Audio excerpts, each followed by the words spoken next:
তো আপনারা কেন ব্যবস্থা নিচ্ছেন না ভাই? আপনাদেরকে তো রক্ত দিয়ে আমরা বসাইছি, রক্ত দিয়ে বসাইলাম, রক্তের উপরে এসে 15% ভ্যাট বাড়াই দিতে পারলেন, সেটা তো ঠিকই পারলেন। অন্যদিকে আমার সীমান্ত উত্তেজনাপূর্ণ একটা পরিবেশ বিরাজমান, আপনারা কেন পাকিস্তানের সাথে সামরিক চুক্তি করতেছেন না? সমস্যাটা কোন জায়গায়? আমাদেরকে সেভ করার জন্য, নিজেদেরকে প্রোটেক্ট করার জন্য আপনি যদি পাকিস্তানের কাছে সামরিক বন্ধু চুক্তি করেন, আপনার সমস্যা কোন জায়গায়? কিন্তু আপনারা সেটা করতেছেন না। কেন করতেছেন না? কেননা এখনো প্রশাসনে, এখনো উপদেষ্টাদের মধ্যে দুই একজন এমন রয়েছে, তাদের থেকে ভারত প্রেম এখনো যায় নাই, যার কারণে আমরা আমাদের সীমান্ত নিশ্চিত করতে পারতেছি না।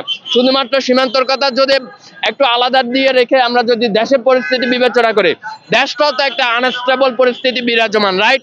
কেন এত সমস্যা কেন? কারণই হচ্ছে প্রত্যেকটা জায়গায় আমরা শেখ হাসিনা এবং আওয়ামী লীগের দোসরদেরকে বসায় রাখছি।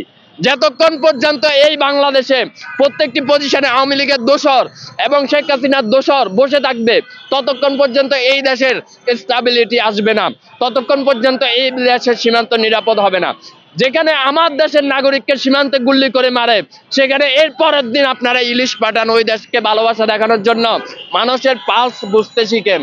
যতক্ষণ না মানুষের পালস না বুঝবেন, ততক্ষণ পর্যন্ত এই বাংলাদেশের ক্ষমতা আসন আপনি ধরে রাখতে পারবেন না। কেন পারবেন না? কারণ এই বাংলাদেশের ক্ষমতা আসন যদি কেউ ধরে রাখার পারতো, যদি কেউ রাখতে পারতো, তাহলে শেখ হাসিনাই পারতো। কেননা তার সিকিউরিটি থেকে চেয়ারম্যান সব জায়গায় ছিল তারই লোক।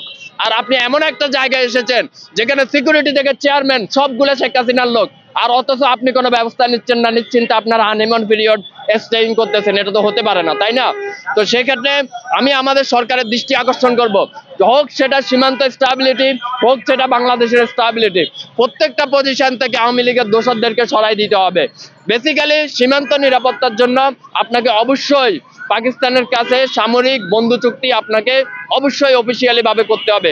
ততক্ষণ পর্যন্ত আমরা ভারত থেকে নিরাপত্তা পাবো না, ভারত থেকে আমরা নিরাপদ হব না।